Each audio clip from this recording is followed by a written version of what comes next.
Hello दोस्तों, स्वागत है आपका अपने YouTube channel SS study group में। हमारा टॉपिक अभिप्रेरणा हमने पूरा कर लिया था और उसके जो सिद्धांत थे वो भी पूरे कर लिए थे। आज हम करेंगे उसके कुछ प्रश्नोत्तर जिस प्रकार है। पहला है प्रश्न, अभिप्रेरणा का परिणाम है। ठीक है, तो अभिप्रेरणा का परिणाम ऑप्शन दे रखे हैं हमें, अनिर्देशित व्यवहार, लक्ष्य केंद्रित व्यवहार, से जो हमारा ऑप्शन है वो है उत्तेजना पूर्ण व्यवहार, और चौथा इनमें से कोई नहीं। ठीक है, तो इनमें से एक चीज़ देखिए, मैंने पढ़ाया ही अभी तक ये है कि लक्ष्य केंद्रित व्यवहार। ठीक है, अभी तक सिर्फ यही पढ़ा है मैंने कि लक्ष्य केंद्रित व्यवहार होता है किसके अंदर, अभिप्रेरणा के अंदर।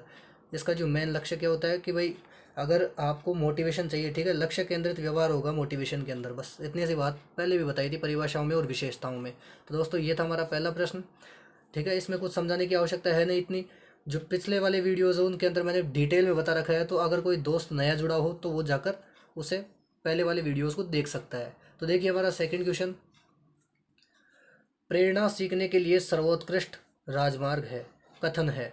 यानी ये कथन किसके द्वारा दिया गया कि प्रेरणा सीखने के लिए सर्वोत्कृष्ट राजमार्ग है, ये दिया गया था स्किनर के द्वारा। ठीक है, तो ध्यान रखिए कि स्किनर ने क्या कहा कि जो प्रेरणा है, अभिप्रेरणा, वो सीखने के लिए यानी अधिगम के लिए सर्वोत्कृष्ट राजमार्ग है। यानी सीखना हो तो उसके बीच में जो राजमार्ग होगा वो अभिप्रेरणा होगा। ठीक है, मोटिवेशन होगा। तो ये बात किसने कही, स्किनर ने। तो सेकंड क्वेश्चन हमारा ये था। अब थर्ड क्वेश्चन देखिए, सम्मान और प्रतिष्ठा। सम्मान और प्रतिष्ठा व्यक्ति के लिए अभिप्रेरणा की तरह कार्य करते हैं, ये किस श्रेणी के से संबंधित है। अब देखिए, मैंने आपको मैस्लो का पिरामिड बताया था, उसके अंदर सबसे नीचे था शारीरिक आवश्यकता और सबसे ऊपर था आत्मसिद्धि की अवस्था, और यहाँ पर था सम्मान और प्रतिष्ठा। ठीक है, तो सम्मान और प्रतिष्ठा के अंदर क्या था कि इसके अंदर ये आएगा, जो जिसके अंतर्गत ये आएगा वो है सामाजिक। ठीक है, इस सामाजिक जो श्रेणी है, ठीक है, उसके अंतर्गत ही सम्मान और प्रतिष्ठा प्रतिष्ठा एग्जिस्ट करेगी। ठीक है, तो ये ध्यान रखें आप। और आर्थिक वो व्यक्तिगत के अंदर क्या आएगा यहाँ पर, शारीरिक आवश्यकता। ठीक है, या फिर सुरक्षा की आवश्यकता जो इससे ऊपर आएगा, तो वो किस में आएंगे, व्यक्तिगत में। तो आप इतना सा ध्यान रखिए कि सम्मान और प्रतिष्ठा किसके अंतर्गत आएंगे, सामाजिक के अंतर्गत। ठीक है, सामाजिक श्रेणी के अंतर्गत। अब देखिए हमारा अगला प्रश्न कौन सा है, चौथा, पुरस्कार एवं दंड है। ठीक है, कि पुरस्कार और दंड ये क्या है, यहाँ पर नीचे ऑप्शन के अंतर्गत देख के और फिर बताना है। तो पहला है सकारात्मक प्रेरक, दूसरा है स्वाभाविक प्रेरक, तीसरा कृत्रिम प्रेरक, चौथा प्राकृतिक प्रेरक। अब एक चीज़ यहाँ पर गौर करिएगा कि सकारात्मक प्रेरक, स्वाभाविक प्रेरक और प्राकृतिक प्रेरक तीनों एक ही चीज़ है यहाँ पर।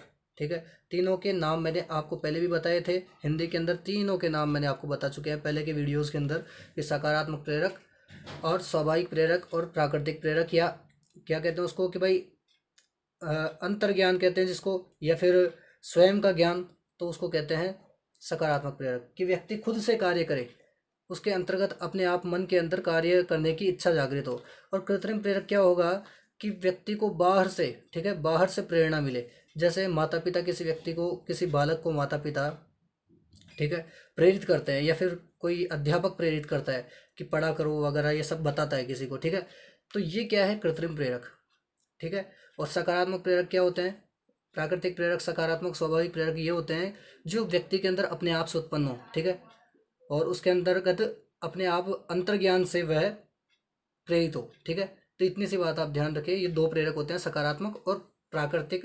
प्राकृतिक और स्वाभाविक के तीनों एक नाम, और कृत्रिम, नकारात्मक और अस्वाभाविक प्रेरक ये सब एक नाम के अंतर्गत आ जाएंगे। ये सब अलग अलग हैं, नाम हिंदी के अंदर बहुत ज़्यादा पूछे जाते हैं, हिंदी के नाम अलग अलग होते हैं।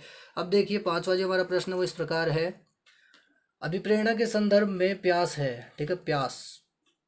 अब प्रयास क्या है यहाँ पर, अभिप्रेरणा के संदर्भ में बताना है आप अपने को। तो अभिप्रेरणा में मैंने तीन चीज़ें आपको बताई थी शुरुआत में, चक्र बताया था अभिप्रेरणा का, कि पहला होती है आवश्यकता, दूसरे के अंदर आती है अंतर्नोद या प्रणोद या चालक। ठीक है, तीसरे के अंतर्गत आती है प्रोत्साहन या लक्ष्य। अब ये तीनों चीज़ें तो दे रखी है, तो चौथा तो काट दीजिए, यहाँ पे मूल प्रवृत्ति की बात हो ही नहीं रही। आवश्यकता, अंतर्नोद और प्रोत्साहन। अब एक चीज़ यहाँ पर बताइए कि आवश्यकता, आवश्यकता क्या है यहाँ पर, भोजन की कमी हो गई तो भोजन की आवश्यकता, या फिर पानी की कमी हो गई तो पानी की आवश्यकता। अंतर्नोद क्या होगा यहाँ पर, प्रणोद, प्यास। ठीक है, तो यहाँ पर उत्तर तो क्या आ जाएगा हमारा, अंतर्नोद, प्यास। ठीक है, और प्रोत्साहन या लक्ष्य क्या हो जाएगा कि पानी की आपूर्ति हो चुकी। ठीक है, यानी पानी की हमें पूर्ति कर ली है। तो इतनी बात समझ में आ गई। तो ये क्या था यहाँ पर, प्यास का मतलब था यहाँ पर अंतर्नोद या प्रणोद। ठीक है, अब देखिए हमारा अगला प्रश्न। अगला प्रश्न हमारा इस प्रकार से है, निम्नलिखित में से जन्मजात अभिप्रेरक कौन सा है? जन्मजात, ठीक है, यानी बालक जो नवजात शिशु है उसके अंतर्गत बचपन से, पहले दिन से ये चीज़ उत्पन्न हो, इन चारों में से कौन सी है? तो एक बात बताइए, खेलना, तो ये तो कहाँ से होगा, ठीक है, यानी बचपन से कहाँ से होगा भाई? खेलना तो बाद में सीखेगा बालक। प्रशंसा, तो प्रशंसा करना बाद में सीखेगा। क्रोध करना, ये भी बाद में सीखेगा।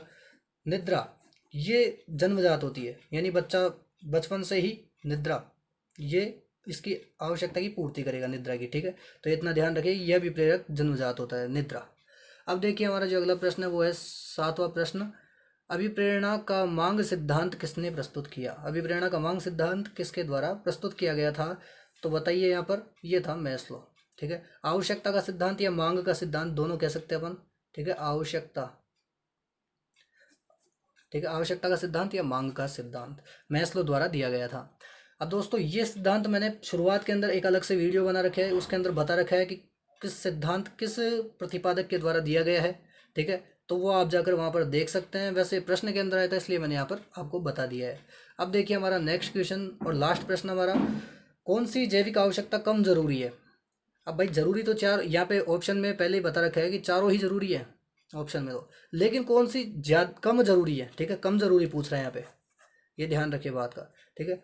तो भाई प्यास, प्यास तो जरूरी होती है, ठीक है, और इसको इसकी आवश्यकता की पूर्ति भी होनी चाहिए। भूख, इसकी भी आवश्यकता की पूर्ति होनी चाहिए। नींद, इसकी भी आवश्यकता की पूर्ति होनी चाहिए।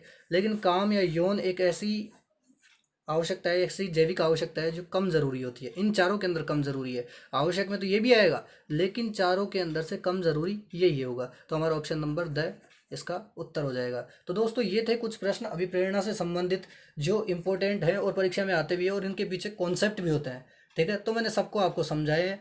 तो दोस्तों अगर वीडियो आपको अच्छा लगा तो वीडियो को लाइक करें, चैनल को सब्सक्राइब करें और हमारे साथ बने रहिए। धन्यवाद।